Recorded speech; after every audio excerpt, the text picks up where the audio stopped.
Hi everyone, ఈరోజు చాలా special. So అందుకే మటన్ బిర్యానీ ప్రిపేర్ చేస్తున్నా. టేస్ట్ అయితే అదిరిపోయింది. ఒకసారి ఎలా ప్రిపేర్ చేయాలో చెప్పేస్తారండి. ఫస్ట్ అయితే నేను లీషియస్లో మటన్ అయితే ఆర్డర్ పెట్టేసుకున్నాను.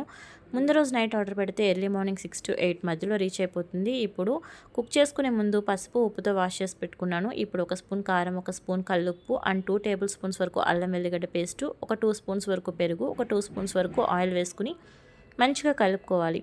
ఇలా కలిపిన తర్వాత 1 స్పూన్ ధనియాల పొడి, 1 స్పూన్ గరం మసాలా కూడా యాడ్ చేసుకుని మళ్ళీ ఒకసారి కలుపుకొని ఒక 30 మినిట్స్ వరకు నానబెట్టుకుని ఉంచుకోవాలి.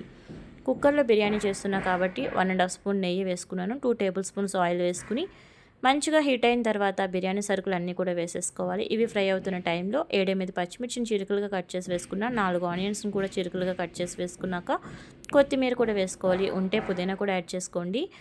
సో మ్యారినేట్ చేసుకున్న మటన్ కూడా యాడ్ చేసేసుకుని ఒక 3 విజిల్స్ అయితే పెడితే మటన్ మంచిగా కుక్ అవుతుంది. విజిల్స్ అన్నీ వచ్చిన తర్వాత ఓపెన్ చేసి చూసుకున్నాక ఉప్పు కారం సరిపోయిందో లేదో చూసుకున్నాక తర్వాత హాఫ్ అన్ అవర్ ముందు నానబెట్టుకున్న రైస్ అయితే యాడ్ చేసేసుకోవాలి. 1 గ్లాస్ రైస్కి 2 గ్లాసెస్ వాటర్ అయితే పర్ఫెక్ట్గా పడతాయి. సో తర్వాత బిర్యానీ మసాలా కూడా యాడ్ చేసుకుని ఒక 2 విజిల్స్ పెట్టారనుకోండి, మటన్ బిర్యానీ రెడీ అయిపోతుంది.